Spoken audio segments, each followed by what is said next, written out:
Kumusta mga boss? Seagull TV here. Sa video natin ngayon ay ipapakita ko sa inyo kung paano pa natin patataasin ang RAM memory ng ating Android phone.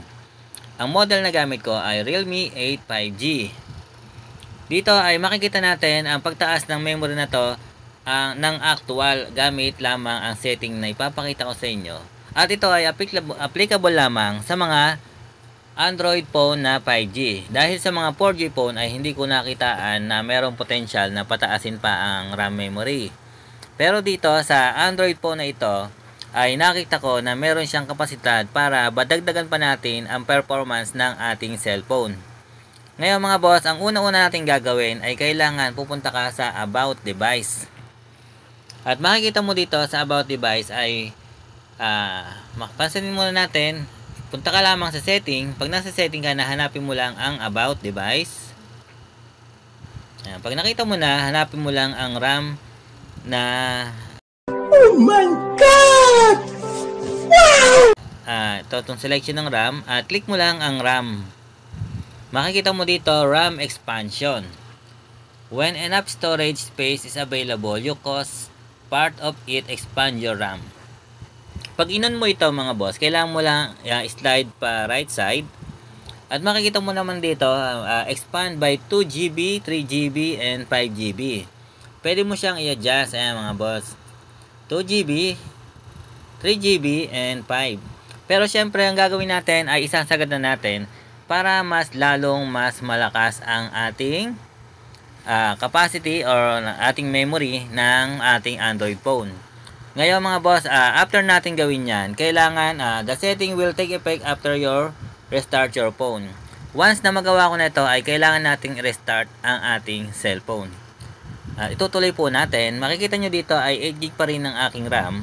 At ngayon ay i-stop ko to at kailangan kong i-restart ang aking cellphone. Kaya mga boss, mapapansin nyo, ang 8GB RAM ko ay nagkaroon ng plus 5GB. Nag-activate na ang aking RAM expansion. Ang ginawa ko dito mga boss, para makasigurado ako na talaga bang nadadagdagan ang speed ng aking phone, ay nag-download ako ng software. Ito po ang dinownload kong software. Itong CPDT Benchmark Storage Memory. Ngayon mga boss, after kong gamitin yan mga boss, ito yung aking testing. Itong una ipapakita ko sa inyo mga boss, ito po yung testing ko ng storage ko at ng RAM, ng memory nang wala pang plus 5GB na RAM. Ito ay naka-stack pa lamang siya na 8GB. Nakalagay dito ay 170 ang sa right niya, sequential write. Tapos pababa, kung babasahin mo, nakalagay sa kanya 170, 420, 16, 8.36 and 3.97. Ayan, makikita nyo mga boss, ayan nyo, sa memory copy ay 3.97GB per seconds. Ngayon mga boss, after kong gawin yon, nag-test ako at nagkaroon siya ng plus 5GB, ay nag-test ulit ako ng speed kung magbabago ba. Pero itong testing na to mga boss ay una kong ginawa ay ginawa ko muna siyang 5G. Kaya mapapansin niyo yung oras ay 2.32. Tinest ko siya, after ko siyang itest, ay binalik ko siya sa original setting niya. Ang nakuha ko ay 170. Pero pag dito sa bago, mga boss, kung yung meron na siyang plus 5GB na RAM, ay mapapansin niyo ay ang laki ng itinaas niya. Yung dating 170 naging 191. Yung 420 naging 434. At yung random rate ko na 16 ay naging 24. Itong random rate naman ay 8.36, halos na doble, 17.07. Ngayon, sa memory copy naman, 3.97GB per second ay naging 5.59GB per seconds.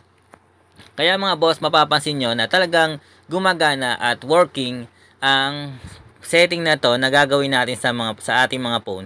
Kung ikaw ay naka Realme 8 5G or mga 5G phone, ay hanapin mo na yung setting na to sa iyong phone para mas magamit mo ang fully performance ng iyong Android phone.